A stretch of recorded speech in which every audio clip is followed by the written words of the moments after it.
नमस्कार, स्वागत है आपका। मैं हूं आपके साथ सपना दीपक मतेशिया। बुलेटिन का आगाज करेंगे भोपाल के RCBV नूरहोना प्रशासन अकादमी के स्वर्ण जयंती सभागार में आज लैपटॉप राशि वितरण कार्यक्रम आयोजित किया गया। इस कार्यक्रम में अध्यक्षता स्कूल शिक्षा एवं परिवहन मंत्री उदय प्रताप सिंह ने की। वहीं मुख्यमंत्री मोहन यादव ने शिरकत की और सीएम ने सोशल मीडिया पर पोस्ट साझा करते हुए कहा है कि इस कार्यक्रम में 89,000 से अधिक प्रतिभाशाली विद्यार्थियों के खातों में लैपटॉप हेतु 224 करोड़ की राशि का ट्रांसफर किया गया। तो वही सभी होनहार विद्यार्थियों को उज्जवल भविष्य के लिए शुभकामनाएं दी। आपको बता दें, विकसित भारत विकसित मध्य प्रदेश की नींव का पत्थर आप सभी प्रतिभावान बच्चे ही हैं। लैपटॉप की राशि मिलने के पश्चात निश्चित ही आप सभी को डिजिटल शिक्षा से जुड़कर उच्च शिक्षा में मदद मिलेगी और शिक्षा के क्षेत्र में नए कीर्तिमान रचेंगे। आप खूब पढ़ें और आगे बढ़ें, वैश्विक स्तर पर अपनी पहचान स्थापित करें। मध्य प्रदेश सरकार आपकी शिक्षा और स्वर्णिम भविष्य की राह को आसान बनाने के लिए प्रतिबद्ध है।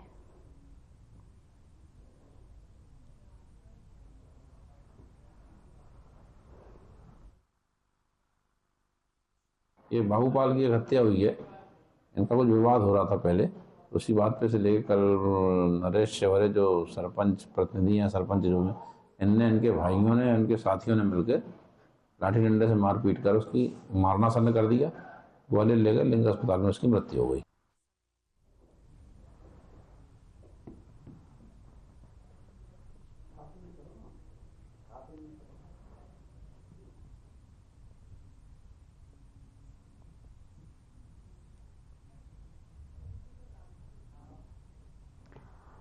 और वह स्टेट बार काउंसलिंग और बार काउंसलिंग ऑफ इंडिया के आह्वान पर आज वकीलों ने एक दिवसीय हड़ताल की है। इस हड़ताल का उद्देश्य 35A के तहत बनाए गए नए कानून में प्रावधानों का विरोध करना था। वहीं आपको बता दें कि वकीलों का कहना है कि ये प्रावधान न केवल भारतीय संविधान के आर्टिकल 19 का उल्लंघन करता है, बल्कि आर्टिकल 21 का भी उल्लंघन करता है। वकीलों का मानना है कि नए कानूनी अपराधी के तहत माफ कीजिएगा प्रावधानों के तहत सरकार वकीलों का अंकुश लगाने की कोशिश कर रही है। वकील पीड़ितों और आम नागरिकों के लिए न्याय की लड़ाई लड़ते हैं और उनका कहना है कि इस प्रकार के प्रावधान उनके पेशेवर कर्तव्यों को प्रभावित कर सकते हैं।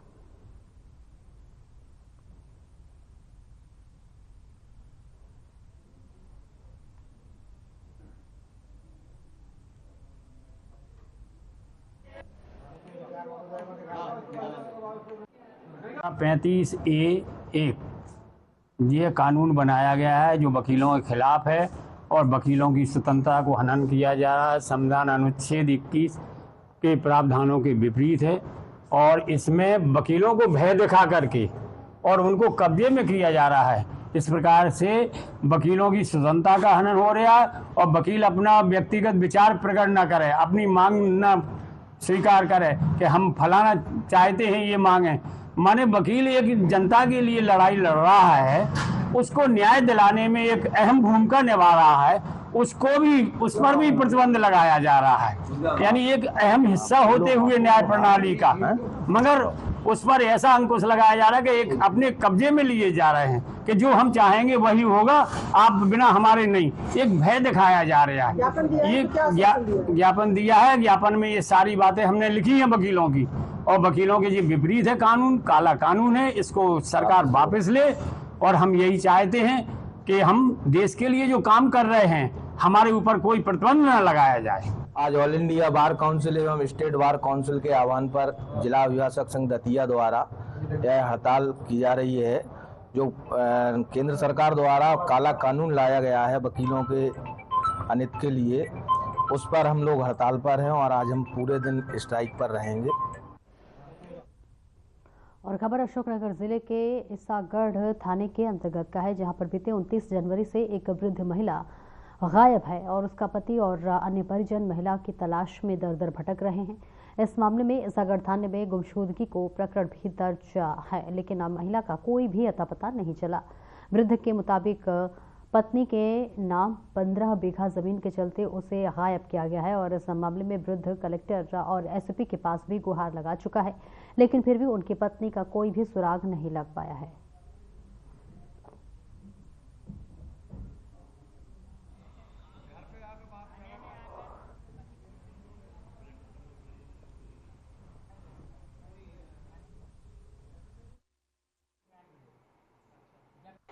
मेरे साथ जो सब घपला है सतावर श्री राम मुन्नी भाई जो ले रहे पकड़ के। अच्छा। बात दोन आप लोग तो श्री राम लखेड़ी दोनों का बस आप आगे घबराओ। क्या चाह रहे हो, क्यों लोग उठा के ले गए वो लोग आपकी पत्नी को? जमीन की कारण उठा ले। और इसमें तस्वीरें आपको दिखा रहे हैं जहां पर एक वृद्ध अपनी पत्नी की तलाश में लगातार घूम रहा है और बताया जा रहा है कि वो गायब है। बताते चले कि महिला के नाम 15 बीघा जमीन है, जिस वजह से उसे अगवा कर लिया गया है और अब दर दर भटक रहा है वृद्ध और इसी के साथ साथ न्याय की मांग कर रहा है। पत्नी की तलाश में इधर उधर भटक रहा है। ज़मीनी पूरा मामला बताया जा रहा है, जिसके चलते बताया जा रहा है कि महिला के नाम 15 बीघा ज़मीन था और इस वजह से उसे गायब कर दिया गया और अब वृद्ध महिला की तलाश में इधर उधर भटक रहा है। तस्वीरें आपको दिखा रहे हैं जहां पर वो इसके लिए मुकदमा भी दर्ज करवाने की मांग की है और इसी के साथ साथ महिला के तलाश में लगातार इधर उधर जो वृद्ध है वो भटक रहा है।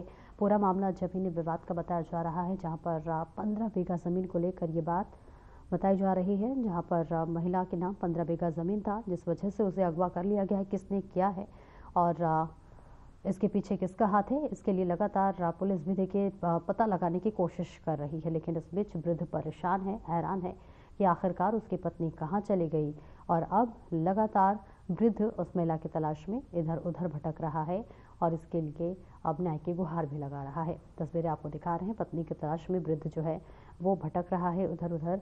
बताया जा रहा है ज़मीनी मामले के चलते पत्नी का अपहरण कर लिया गया है, उसे अगवा कर लिया गया है और अब लगातार वृद्ध अपनी पत्नी की तलाश में इधर उधर भटक रहा है।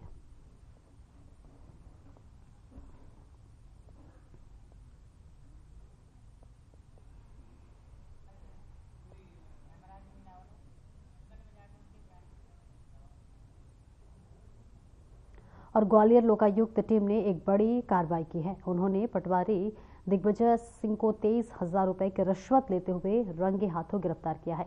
पटवारी ने फरियादी से नामांतरण की वसीयत बनाने के चलते बदले 25,000 रुपए की रिश्वत मांगी थी, जिसमें से फरियादी पहले 2,000 रुपए की किस्त चुका चुका था।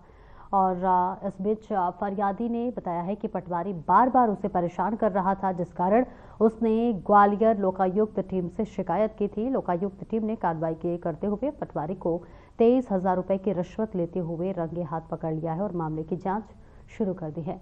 लोकायुक्त टीम ने बताया है कि इस कार्रवाई से ये साफ हो गया है कि भ्रष्टाचार के खिलाफ सख्त कदम उठाए जा रहे हैं।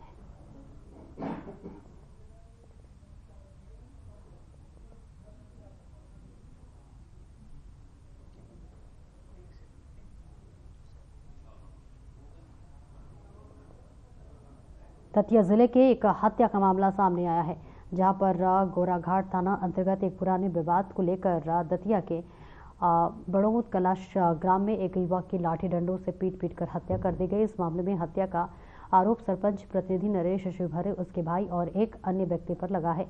बता दें कि आरोपी घटना के बाद से ही फरार है। मिली जानकारी के अनुसार मृतक बाबू पाल और नरेश के बीच पुराना याराना था, लेकिन कुछ समय से ही इनकी दोस्ती टूट गई थी। पुलिस के मुताबिक 2-3 दिन पहले भी दोनों पक्षों में विवाद हुआ था, लेकिन उसका रिपोर्ट थाने में नहीं दी गई थी। पुलिस के मुताबिक इसी बात को लेकर रात बड़ौद कलां में दोनों पक्षों के बीच फिर विवाद हुआ और इसके बाद पंचायत प्रतिनिधि नरेश शिवहरे, उसके भाई और मोनू रावत ने मिलकर लाठी डंडों से बुरी तरह से बाबू पाल पर हमला कर दिया। उसे गंभीर हालत में जिला अस्पताल फिर ग्वालियर भेजा गया, जहां पर उसके इलाज के दौरान मौत हो गई। वहीं आरोपी अपने घरों से फरार है।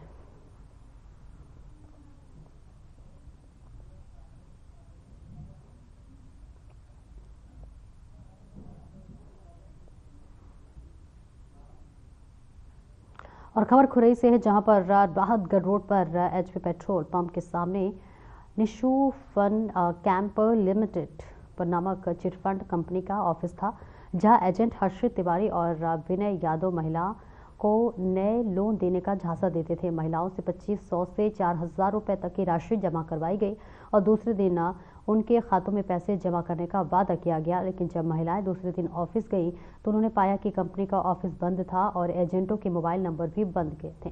महिलाओं ने इस घटना की शिकायत तुरंत अनुविभागीय अधिकारी से की और आवेदन देकर कार्रवाई की मांग की है।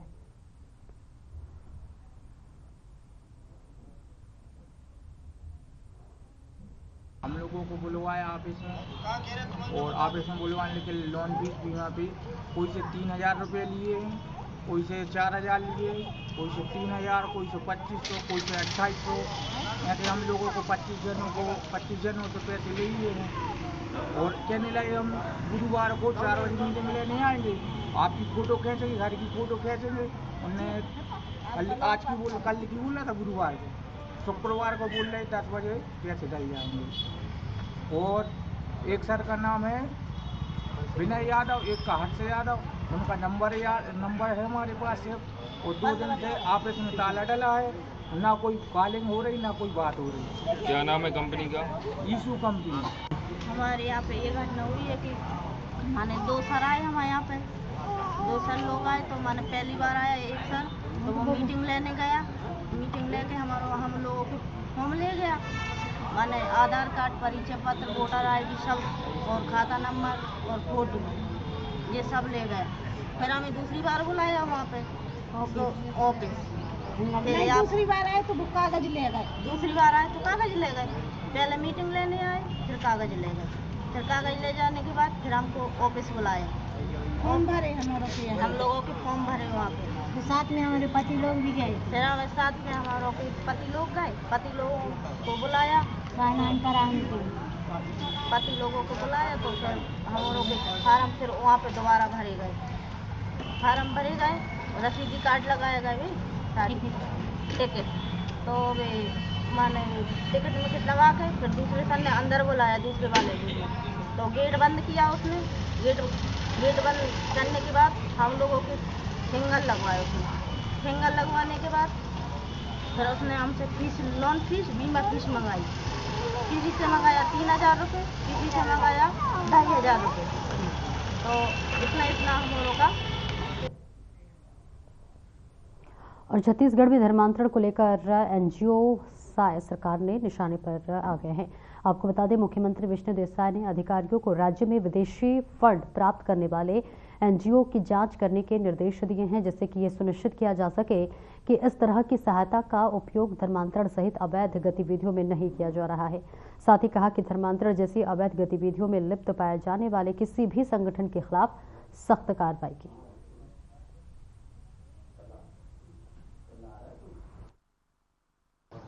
अब हम कई बार बोल चुके हैं कि कई ऐसे NGO हैं जो हेल्थ एजुकेशन के नाम पर विदेशी सहायता लेते हैं, लेकिन उसका कहीं ना कहीं दुरुपयोग होता है। हेल्थ एजुकेशन के आड़ में धर्मांतरण का खेल होता है, जो कि उचित नहीं है और ये बंद होना चाहिए।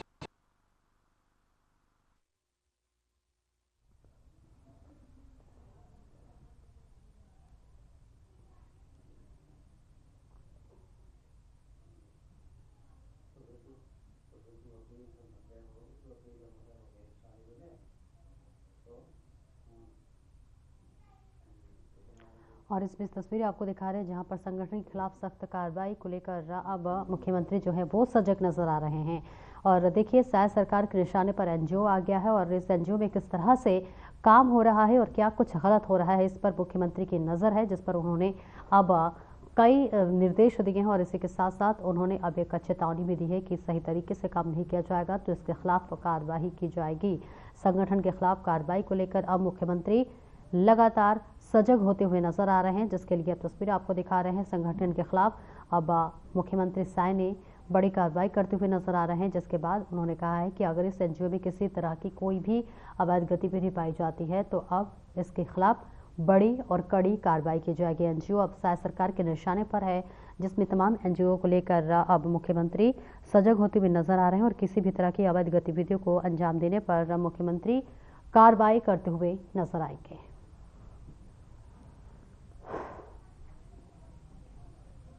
उसका न कहीं शिवपुरी जिले के खनियाधाना क्षेत्र के ग्राम दिदावनी में कई महिलाओं ने जमकर जो है जनपद पंचायत खनियाधाना के मुखिया कार्यालय अधिकारी को शिकायत की है। आपको बता दें कि महिलाओं ने रोजगार सहायक अरविंद यादव पर धोखाधड़ी के गंभीर आरोप लगाए हुए हैं, शिकायत की है। इस शिकायत में कहा गया है कि आवास योजना के तहत पहली किस्त मिलने के बाद रोजगार सहायक ने कियोस्क संचालक की मदद से प्रत्येक हितग्राही से 20-20 हजार रुपए लिए हैं। महिलाओं का आरोप है कि उन्होंने अपनी कुटीर खुद मजदूरी कर तैयार की है। मजदूरी की राशि किसी अन्य खातों में डालकर निकाली गई है। कुल राशि उनके खाते में आई, लेकिन उसे भी कियोस्क संचालक के माध्यम से निकाल लिया गया है। और वही शिकायत से यह भी उल्लेख है कि साल से सब्जी योजना के राशि उनके खाते में नहीं आई है, जबकि शासन द्वारा प्रति हितग्राही 1000 रुपये दिए जाते थे। इसके अलावा जो है कागजों में कुटीर निर्माण पूर्ण दर्शाया गया है और पूरी राशि निकाली जा चुकी है, जबकि मौके पर कुटीर अधूरी है।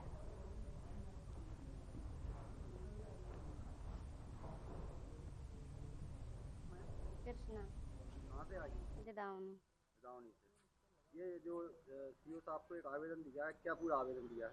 मजदूरी के पैसा भी नहीं आए कहीं और ना भी हमें ना कार्ड लाए और हुए के ना कार्ड लाए हूँ, एक पैसे भी नहीं आए। और पहली किस्त आई 20-20 हजार रुपया ले लाए। कुटी की पहली किस्त? हाँ, कुटी की पहली किस्त आई। कितने ले लिए? अरविंद ने। अरविंद कौन है ये? यादव।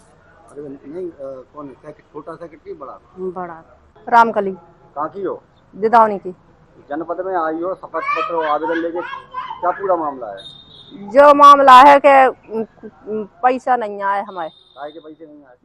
ये मजदूरी के। मजदूरी के? हाँ, कुटी के। कुटीर के मजदूरी के? हाँ। और कुटीर के? कुटी तो बन चुकी, मजदूरी कुछ नहीं आई पैसा। नहीं आई? हाँ। 20-20 हजार रुपया ऐसी धरवा ले, वो पैसा देते नहीं है। कौन ले लेता है? सेक्रेटरी जो कार्ड भी बाय। छोटा वाला बड़ा वाला? छोटा सेक्रेटरी। अरविंद नाम। अरविंद नाम? हाँ। नाम है? समता। कहाँ की हो? दिदावनी की। सीओ साहब को एक आवेदन दिया है और शपथ पत्र दिया है। हाँ। क्या पूरा मामला है? का कि कछु के पैसा नहीं आ रहा है, का कि हमारा आदमी भी खत्म हो गया और ना का कि पैसा मांगता ही। कौन मांगता है? सेक्रेटरी। कौन सा सेक्रेटरी? जो अरविंद। संबल के पैसे नहीं मिले आपको? हाँ। कितने रुपए मांग रहा है आप? 20 हजार। संबल के पैसे निकालने के? हाँ। अरविंद? हाँ। रोजगार सहायक है? हाँ। अभी कुछ महिलाएं जो आई है, इन्होंने दिया है शिकायत पत्र है ग्राम रोजगार सहायक के विरुद्ध। इसमें एक जांच टीम बना रहा हूँ और इसकी विधिवत जांच करा के कार्रवाई की जाएगी। सर, इसमें क्या आवेदन में क्या उल्लेख किया गया है? इनके द्वारा ये कहा गया है कि इनको मकान का राशि तो मिल गया है, लेकिन मजदूरी की कुछ राशि इनको नहीं मिली है, तो उसके ऑनलाइन चेक करके पूरी जांच करा के कार्रवाई करेंगे। और दिल्ली में भाजपा सरकार का आगाज हो गया है। बीते गुरुवार को रेखा गुप्ता ने मुख्यमंत्री पद की शपथ ली। वहीं उनके साथ ही दिल्ली सरकार के सभी कैबिनेट मंत्रियों ने भी अपने पद की शपथ ली है। बता दें कि बवाना विधानसभा में बीजेपी जीते विधायक रविंद्र इंद्राज सिंह ने भी मंत्री पद की शपथ ली है। रविंद्र इंद्राज की समाज कल्याण विभाग और SC/ST मामलों के विभाग विशेष रूप से दिए गए हैं और ऐसे में उनके घर पर सभी समर्थकों और कार्यकर्ताओं का तांता लगा है। सभी उन्हें बधाई देने पहुंच रहे हैं और इस मौके पर रविंद्र इंद्राज ने शीर्ष नेतृत्व का धन्यवाद किया है।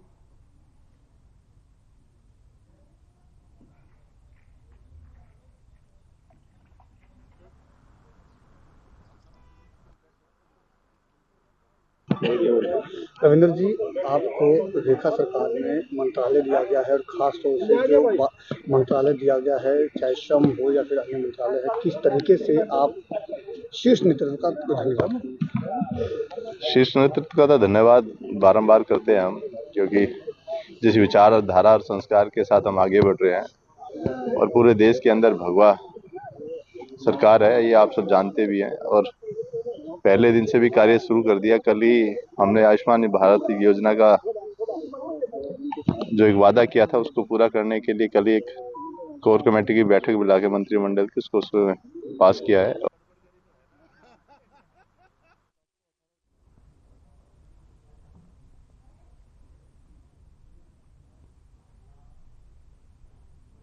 और दिल्ली पुलिस की स्पेशल सेल ने जेल में बंद कुख्यात गैंगस्टर हाशिम बाबा की पत्नी को ड्रग्स तस्करी में आरोप में गिरफ्तार कर लिया है। जी हां, ये बड़ी सफलता और बड़ी कामयाबी मानी जा रही है। आपको बताते चले कि हाशिम बाबा की पत्नी जोया जो कि ड्रग तस्करी में गिरफ्तार हो चुकी हैं और ऐसे में ये बड़ी कार्रवाई मानी जा रही है। सूत्रों के अनुसार स्पेशल सेल की सूचना मिली थी कि हाशिम बाबा की पत्नी जो है एक बड़े जो है गिरोह में लिप्त है और ऐसे में देखिए बड़ी कार्रवाई हुई है और बड़ी सफलता पुलिस को हाथ लगी है। आपको बताते चले कि हाशिम बाबा के पत्नी जोया बताई जा रही हैं जो कि 1 करोड़ के ड्रग्स तस्कर में गिरफ्तार की गई हैं और ऐसे में आपको बताते चले कि सिंडिकेट का हिस्सा है। इसके बाद भी टीम ने नॉर्थ ईस्ट दिल्ली के वेलकम इलाके में एक बार जल बिछाया है और गिरफ्तार किया है। गिरफ्तारी के दौरान महिला के पास से 270 ग्राम हेरोइन बरामद की गई है जिसकी अनुमानित कीमत इंटरनेशनल मार्केट में करीब 1 करोड़ रुपए बताई जा रही है।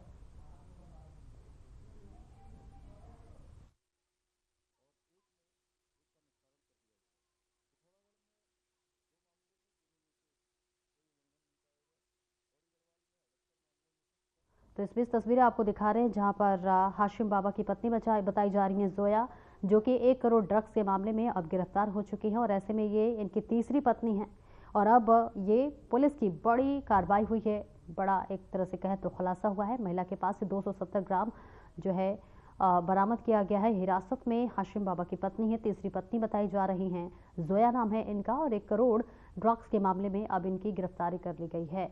बताते चले कि ये बड़ा पर्दाफाश हुआ है। 270 ग्राम हेरोइन बरामद किया गया है और अब इन पर पुलिस की गाज गिरती हुई नजर आ रही है और इसी के साथ साथ ये भी पता लगाने की कोशिश की जा रही है कि अब किस तरह से इस काम को अंजाम दिया जा रहा था, कौन कौन इस पूरे काम में संलिप्त है और इनका जो सरगना है वो कितना लंबा है, किन किन लोगों को इसमें शामिल किया गया है।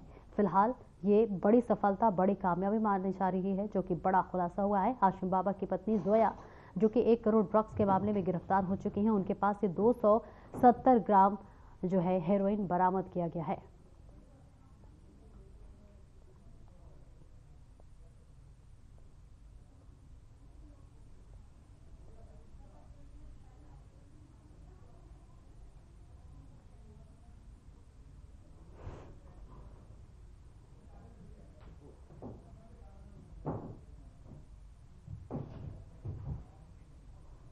और ग्वालियर में इन्वेस्टर मीट कार्यक्रम आयोजित किया गया है और इस कार्यक्रम में केंद्रीय मंत्री ज्योतिरादित्य सिंधिया शामिल हुए। वही कार्यक्रम में सिंधिया ने कांग्रेस पर जमकर निशाना साधा।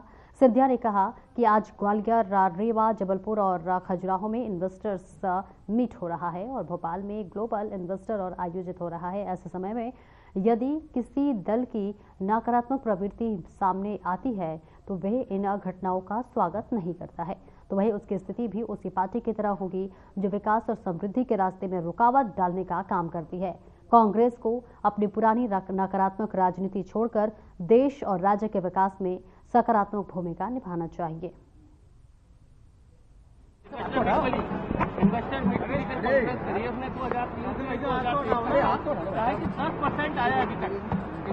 देखिए, जिस कांग्रेस पार्टी को अपने स्वतः के गिरेबान में झांकना चाहिए कि देश की समृद्धि, देश के विकास के राह पर कितने रोड़े अटकाए गए थे। आज ग्वालियर का इन्वेस्टर मीट हो रहा है, रीवा का इन्वेस्टर मीट हो रहा है, जबलपुर का इन्वेस्टर मीट हो रहा है, खजुराहो का इन्वेस्टर मीट हो रहा है और भोपाल में अब ग्लोबल इन्वेस्टर मीट हो रहा है। स्वागत करने के बजाय इस नकारात्मक प्रवृत्ति अगर कांग्रेस या कोई भी राजनीतिक दल रखेगी तो उनकी स्थिति भी उसी राजनीतिक दल की तरह रहेगी। फिलहाल इस बुलेटिन में इतना ही। नमस्कार।